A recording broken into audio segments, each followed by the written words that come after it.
Isabel Lima nunca imaginó que la salvación de su hermano costaría su propia dignidad. La propuesta llegó una tarde gris de abril, cuando el olor a desinfectante hospitalario aún se pegaba a su piel y el salario apenas cubría la mitad de las deudas. Luis llevaba 43 días en la UCI. El accidente de moto había destrozado su cuerpo, pero era la cuenta médica la que estaba aplastando el alma de Isabel. Entonces apareció la mujer del traje gris de la agencia internacional con un contrato grueso como una Biblia y una promesa simple. Cuida a un paciente en Dubái durante 6 meses y tu hermano tendrá el mejor tratamiento que el dinero pueda comprar. Isabel firmó sin leer la letra pequeña. 2 semanas después estaba frente a un palacio blanco que parecía flotar sobre el desierto. Las ventanas eran espejos de oro derretido, reflejando el sol de las 3 de la tarde. Isabel agarró el asa de su mochila gastada y respiró hondo. Era enfermera, graduada con beca completa, pero aún llevaba en el pecho el recuerdo de cuando limpiaba baños de hospital para pagar sus estudios. Una mujer alta, de ojos negros y voz suave, la recibió. «Soy Amira al-Rashid, madre del jeque. ¿Tú eres Isabel?» «Sí, señora. Mi hijo sufrió un accidente. Dicen que perdió la vista.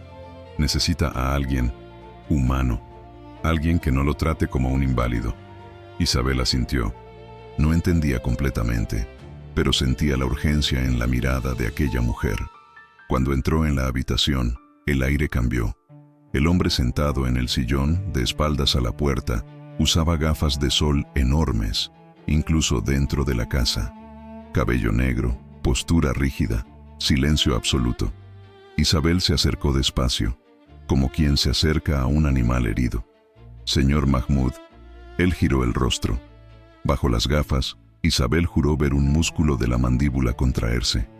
Mahmoud al-Rashid sabía que la mujer mexicana estaba allí por 2 razones: dinero y compasión. Despreciaba ambas. Desde que despertó del coma inducido y escuchó el diagnóstico, ceguera irreversible causada por traumatismo craneal, decidió fingir lo obvio. No porque lo creyera, sino porque necesitaba saber quién, en su círculo, era capaz de traicionarlo. Y funcionó. Los primeros días, Yasmina lo visitó 2 veces, ambas para confirmar el estado de su cuenta bancaria. Tariq, el primo consejero, apareció para ayudar a revisar contratos que Mahmoud ni siquiera necesitaba firmar. La trampa se estaba montando, y él observaba todo, pero Isabel era diferente. Ella no hablaba demasiado, no preguntaba sobre su dinero, no fingía piedad. Organizaba los medicamentos con precisión quirúrgica, explicaba cada paso, tocaba su brazo antes de acercarse, lo trataba como a una persona. Y eso perturbaba a Mahmoud más que cualquier conspiración a su alrededor. «Te voy a contar sobre México, si quieres», dijo Isabel el tercer día, mientras cambiaba el vendaje de su frente. «No quiero». «Está bien», respondió ella sin rencor, «pero te lo voy a contar de todas formas. Mi hermano Luis adora las motos. Siempre le dije que se iba a lastimar. Y mira, tenía razón». Mahmoud no respondió, pero su respiración cambió. Los días siguientes, Isabel narró fragmentos de su vida mientras trabajaba. Habló de la madre que murió de cáncer, de la hermana Mariana que soñaba estudiar medicina, de las noches en que dormía 3 horas para cuidar a desconocidos. Nunca pedía nada. Simplemente existía, sólida y presente. Y Mahmoud, detrás de las gafas oscuras, lo veía todo. Veía cómo doblaba las sábanas en triángulos perfectos, cómo sonreía sola al recordar algo, cómo sus ojos se enrojecían cuando recibía noticias de su hermano. Fue en la segunda semana cuando la tensión empezó a tomar forma. Yasmina al-Khalifa llegó en un Maserati plateado, seguida de fotógrafos, maquillaje impecable, vestido de seda color arena. Era la prometida oficial de Mahmoud, o mejor dicho, la imagen oficial. Entró en la habitación como quien entra a un set de filmación. Besó el aire cerca de su rostro y se sentó en el borde de la cama sin tocarlo. «Querido, estoy preocupada por ti», dijo con voz endulzada. Isabel, que organizaba los medicamentos en la mesita de noche, sintió un frío en la columna. Mahmoud no respondió. Solo inclinó la cabeza, como si estuviera escuchando algo a lo lejos. Yasmina continuó, ahora en árabe, hablando rápido, casi nerviosa. Isabel no entendía las palabras, pero entendía el tono. Urgencia, cálculo, falsedad. Cuando la mujer salió, la habitación quedó pesada. ¿Ella es tu prometida?, preguntó Isabel, rompiendo el silencio. Lo era. ¿Y ahora? Ahora está contando cuánto tiempo falta para que yo muera. Isabel se heló. ¿Qué? Mahmoud se quitó las gafas oscuras. Sus ojos eran claros, intensos, completamente enfocados en ella. Veo, Isabel. Siempre he visto. El suelo pareció desmoronarse bajo sus pies. Isabel retrocedió, las manos temblando. ¿Me engañaste? Engañé a todo el mundo. Porque alguien intentó matarme. Y esa persona todavía está aquí. Isabel quiso gritar, quiso salir corriendo, pero algo en su mirada la retuvo. No era frialdad, era desesperación. Necesito tu ayuda, dijo Mahmoud, la voz baja, áspera. Necesito que sigas fingiendo que soy ciego. Necesito que observes a las personas a mi alrededor. Anota todo. Y cuando tenga pruebas suficientes, los entregarás. Exactamente. Isabel respiró hondo. Pensó en Luis, en las cuentas, en la promesa que había hecho. Isabel se convirtió en los ojos de Mahmoud, pero sin que él supiera que ella también lo observaba. Los días siguientes, anotó todo. Las visitas de Yasmina, siempre acompañadas de Tarik, los susurros en el pasillo, las llamadas en inglés que la prometida hacía mientras Mahmoud dormía. Isabel transcribía todo en una libreta pequeña que escondía dentro de la funda de la almohada, y por la noche, cuando entregaba las notas a Mahmoud, él las leía en silencio, el rostro cada vez más sombrío. Pero algo más estaba ocurriendo. Isabel empezó a notar detalles en él que nada tenían que ver con la investigación. La forma en que sostenía la taza de café con ambas manos, como si necesitara el calor. La manera en que inclinaba la cabeza cuando ella entraba en la habitación, como si reconociera el sonido de sus pasos antes de verla. La suavidad inesperada en su voz cuando agradecía algo. Y Mahmoud también estaba cambiando. Comenzó a hacer preguntas sobre México, sobre su infancia, sobre lo que haría cuando todo aquello terminara. «Voy a abrir una clínica comunitaria», dijo Isabel una noche, mientras ajustaba el aire acondicionado. «En un barrio donde la gente no tiene dinero ni para el autobús al hospital. Quiero que tengan dignidad». Mahmoud guardó silencio por largo tiempo. «Dignidad», repitió, como si fuera una palabra extranjera. «Sí, la cosa más cara del mundo». Él rió. Fue un sonido bajo, casi oxidado, pero genuino. E Isabel sintió el corazón acelerarse. No podía estar pasando. No podía estar enamorándose de un hombre que la usaba como espía, que fingía ceguera, que vivía en un mundo de traiciones y contratos. Pero lo estaba. Y lo peor, sabía que él también lo sentía, porque Mahmoud empezó a tocarla. No de forma invasiva, solo tocaba. Su mano al pasar un vaso, el hombro al agradecer, la muñeca levemente, cuando ajustaba la almohada. La verdad explotó una tarde de tormenta de arena. Isabel estaba en el pasillo cuando escuchó voces. Yasmina y Tarik, encerrados en el despacho, hablando en inglés rápido. Ella acercó la oreja a la puerta. «¿Cuánto tiempo más?», preguntaba Tarik, irritado. «2 semanas más. Los contratos ya están listos. En cuanto firme, transferimos todo. Y entonces resolvemos su problema. De forma permanente». Isabel sintió la sangre helarse. No estaban hablando de robo. Estaban hablando de asesinato. Corrió a la habitación de Mahmoud, golpeó la puerta, entró sin esperar respuesta. «Van a matarte», dijo sin aliento. «No es solo robo, Yasmina y Tarik. Van a matarte de verdad». Mahmoud estaba de pie, cerca de la ventana. Se giró lentamente. «Lo sé. ¿Lo sabes? ¿Y sigues aquí? Porque necesito pruebas. Necesito que se expongan. Y ahora lo van a hacer». Isabel quería gritarle, sacudirlo. Pero antes de que pudiera hablar, la puerta se abrió.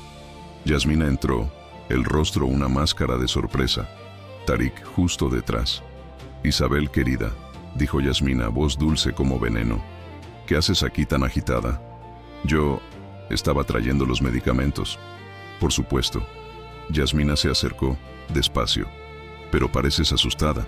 ¿Escuchaste algo que no debías?» Isabel retrocedió, pero Tarik ya estaba bloqueando la puerta. «Creo que la enfermera mexicana sabe demasiado», dijo él sonriendo. Yasmina empujó a Isabel contra la pared. «No vas a decir nada, porque si hablas, tu hermanito en México recibirá una visita muy desagradable». Isabel sintió que le faltaba el aire, y entonces escuchó la voz de Mahmoud. «Quita las manos de ella». Yasmina se congeló. Mahmoud se quitó las gafas oscuras y caminó hacia ellas, los ojos fijos, furiosos. Dije, «Quita las manos de ella». El silencio fue absoluto. Yasmina retrocedió, pálida. ¿Tú estás viendo?» «Siempre lo hice». La revelación fue un terremoto silencioso. Tarik intentó correr, pero los guardias ya estaban en el pasillo. Yasmina gritó, lloró, intentó explicarse, pero Mahmoud no la miró ni una vez. Solo hizo un gesto a los guardias, que se la llevaron junto con el primo. En minutos, la casa estaba llena de policías, abogados, cámaras de seguridad siendo revisadas, documentos siendo incautados. E Isabel estaba en medio de todo, temblando. Mahmoud se acercó a ella, despacio. «¿Estás bien?» Ella no respondió. Solo lo miró, los ojos llenos de lágrimas que no eran de miedo, sino de traición. «Me usaste. Me hiciste creer que estaba ayudando, pero era solo una herramienta, una pieza más en tu juego. Isabel, no fue así. Fue exactamente así». Se limpió el rostro con el dorso de la mano. «Pensé que eras diferente, que había algo real entre nosotros, pero eres igual a todos ellos. Solo sabes manipular». Salió de la habitación antes de que él pudiera responder. Los días siguientes, Isabel evitó a Mahmoud. Hacía su trabajo en silencio. Respondía solo lo necesario. No lo miraba a los ojos. Y él no insistía. Solo observaba, callado, como si hubiera perdido algo que no sabía que tenía. Fue su madre, Amira, quien rompió el impasse. Encontró a Isabel en el jardín, sentada bajo una palmera, los ojos rojos. «Él nunca tuvo eso, ¿sabes?», dijo Amira, sentándose a su lado. «¿Tener qué? Alguien que lo viera de verdad. Mi hijo creció rodeado de personas que querían su dinero, su nombre, su poder, nunca su humanidad». Isabel guardó silencio. «Se equivocó al no contarte», continuó Amira. «Pero no te usó, te eligió, porque fuiste la única que, desde el principio, lo trató como a una persona». Le tomó 3 días a Isabel volver a hablar con Mahmoud. Entró en su habitación al anochecer, con una bandeja de té de menta que su madre le había enseñado a hacer. Mahmoud estaba sentado en el suelo, apoyado contra la pared, pareciendo más pequeño de lo que era. «¿Puedo sentarme?», preguntó Isabel. Él asintió. Se quedaron en silencio por un tiempo, solo bebiendo el té, hasta que Isabel habló. «Me lastimaste, lo sé, pero entiendo por qué. Y creo que, si hubiera estado en tu lugar, habría hecho lo mismo». Mahmoud giró el rostro hacia ella. «Eres demasiado generosa». «No, solo sé lo que es tener miedo de confiar. Sé lo que es proteger a quien amas, aunque eso te haga parecer malo». Él tomó su mano, despacio, como pidiendo permiso. «No quiero que te quedes por lástima», dijo, la voz ronca. «No quiero que te quedes porque necesitas el dinero. Quiero que te quedes porque quieres». Isabel sintió los ojos arder. «¿Y si te digo que no sé lo que quiero? Entonces espero, hasta que lo sepas». Ella apretó su mano. «Descubrí algo sobre ti, ¿sabes? ¿Qué? Que eres ciego de otra manera.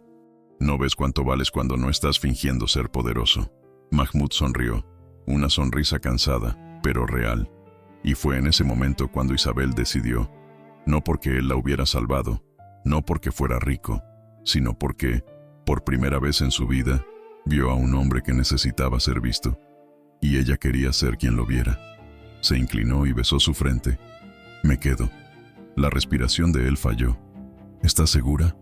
«No», respondió Isabel, sonriendo entre lágrimas. «Pero me quedo de todas formas». Los meses siguientes fueron de reconstrucción. Mahmoud renunció temporalmente al mando del imperio y, junto con Isabel, creó la Fundación Horizontes de Luz. Era un proyecto ambicioso. rehabilitación para personas con discapacidad visual y capacitación de enfermeros extranjeros. La sede estaba en Dubái, pero la primera sucursal se inauguró en Ciudad de México, en el barrio donde Isabel había crecido. Luis, que había recibido tratamiento de punta financiado en secreto por Mahmoud, estaba reaprendiendo a caminar. Mariana, la hermana, había ganado una beca completa en una universidad de medicina, e Isabel, por primera vez, sentía que respiraba sin cargar el peso del mundo. Pero no todo era simple. Vivir entre dos mundos cobraba su precio. Isabel extrañaba el olor de la tortilla en la esquina, las fiestas del barrio, la sencillez que el dinero no compraba. Y Mahmoud, acostumbrado al control, a veces olvidaba que el amor no se gestionaba como un negocio. Peleaban mucho. «No puedes resolver todo con dinero», gritó Isabel en una discusión sobre la clínica. «Y tú no puedes resolverlo todo sola», gritó él de vuelta. Pero siempre volvían el uno al otro, porque en el fondo sabían que aquello era raro, peligrosamente raro. Fue en una de esas noches difíciles cuando Mahmoud hizo la pregunta. Estaban en la terraza, mirando el desierto iluminado por la luna. «Si te pidiera matrimonio de verdad, no por contrato, no por gratitud, ¿dirías que sí?» Isabel lo miró. «Depende. ¿De qué? De que prometas que nunca más fingirás ser ciego». Él rió. E Isabel también. «Lo prometo». Entonces sí. La ceremonia fue doble. Primero en Dubái, con incienso, seda y la bendición de Amira. Después en México, en una fiesta callejera con mariachi, pozole y la abuela de Isabel llorando de alegría. 2 años después de la boda, Isabel estaba embarazada. La noticia llegó una mañana de enero, mientras Mahmoud revisaba proyectos de la fundación. Ella simplemente colocó la prueba sobre su mesa, sin decir nada. Él miró de nuevo, y entonces se levantó. Atrajo a Isabel a un abrazo tan apretado que apenas podía respirar. «Vamos a tener un hijo», murmuró contra su cabello. «Oh hija, oh hija». Se apartó, sostuvo su rostro. «Y crecerá sabiendo que no importa de dónde viene, importa hacia dónde va». Isabel sonrió. Igual que su madre. Miguel Khalid Lima al-Rashid nació en un amanecer dorado de octubre. Pequeño, llorando, perfecto. Isabel sostuvo a su hijo por primera vez y sintió el ciclo completarse. Ella, que había cuidado a tantos, ahora tenía a alguien a quien llamar suyo. Mahmoud, al lado de la cama, lloraba sin esconderse. «Gracias», dijo, la voz quebrada. «¿Por qué?» «Por enseñarme a ver. La vida que construyeron no era un cuento de hadas. Era mejor. Era real». Isabel dividía los días entre Dubái y México, dirigiendo proyectos sociales que cambiaban vidas. Mahmoud, que antes controlaba todo con mano de hierro, aprendió a delegar, a confiar, a valorar lo invisible. Yasmina y Tariq fueron condenados a 12 años de prisión por conspiración e intento de homicidio. La historia se convirtió en escándalo internacional, pero con el tiempo se volvió solo un recuerdo distante. Lo que permaneció fue el amor. A veces, en las noches tranquilas, Mahmoud fingía no ver, solo para escuchar a Isabel describir el mundo. «El cielo está rosa hoy», decía ella sonriendo. «¿Y tú? ¿Cómo estás tú?» «Feliz, cansada, completa». «Siempre fuiste completa, Isabel. Yo solo aprendí a verlo». Ella apoyaba la cabeza en su hombro. «Y yo aprendí que el amor verdadero duele. Pero vale la pena». La historia de Isabel y Mahmoud se convirtió en leyenda silenciosa, no por los periódicos, no por los titulares, sino por las vidas que tocaron, por la clínica comunitaria que atendía a cientos en México, por la fundación que empleaba a enfermeros de países pobres, dándoles dignidad y salario justo, por los niños ciegos que, gracias al programa creado por ellos, aprendían a leer, estudiar, soñar. Miguel crecía bilingüe, corriendo entre palacios y calles de barro, aprendiendo que la riqueza no está en el oro, sino en el coraje de ver al prójimo. Una tarde de aniversario de boda, Mahmoud llevó a Isabel de vuelta al jardín donde todo había comenzado. Estaba diferente ahora, más flores, más vida. «¿Te arrepientes?», preguntó él, sosteniendo su mano. «¿De qué?». «De haberte quedado, de haber creído en mí». Isabel pensó por un momento. Me arrepiento de haber tardado tanto en darme cuenta de que eras humano, que detrás de la mentira había miedo, y que el miedo te hizo astuto, pero también solo. Él sonrió. ¿Y ahora? Ahora ya no estás solo. Ahora tienes a alguien que te ve. De verdad. Mahmoud la atrajo hacia él, besó su frente, luego sus labios, despacio, como quien agradece por existir. Fingí ser ciego para descubrir quién me traicionaba, dijo, casi susurrando. Pero al final, descubrí que estaba ciego de verdad, ciego a lo que importa, hasta que llegaste tú. Isabel apoyó la cabeza en su pecho, escuchando su corazón latir. Y yo pensé que estaba salvando a mi hermano, pero al final me salvé a mí misma. Se quedaron allí por un tiempo, en silencio. El tipo de silencio que solo quienes se conocen profundamente pueden sostener sin incomodidad. Miguel jugaba cerca de la fuente, riendo con Amira, que contaba historias en árabe mezclado con español. Luis llegaría al día siguiente, trayendo a Mariana, ahora médica residente. La familia que Isabel había construido no era solo de sangre, era de elección. Mahmoud miró a su esposa, la luz del atardecer dibujando sombras suaves en su rostro. ¿Sabes qué es lo que más me sorprende?, preguntó. ¿Qué? Que nunca intentaste cambiarme. Nunca quisiste que fuera más gentil, más simple, más nada. Solo me viste. Y eso bastó.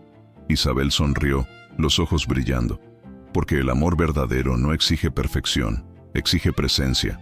Y tú siempre estuviste presente, incluso cuando fingías no estarlo. Él besó su mano, despacio. Te prometo algo. Dime. Voy a pasar el resto de mi vida enseñándote a recibir, porque pasaste toda tu vida dando. Ella rió, limpiando una lágrima que insistía en caer.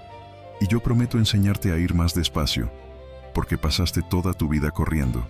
Tenemos un trato. El sol se puso sobre Dubái. El desierto brillaba dorado. Y, en ese jardín, dos personas de mundos opuestos demostraron que el amor no necesita visión. Necesita coraje. Verdad. Elección. Porque no todo ciego necesita ojos para ver. Y no todos los que ven, ven de verdad. Isabel y Mahmoud lo aprendieron de la forma más difícil y más hermosa. Juntos.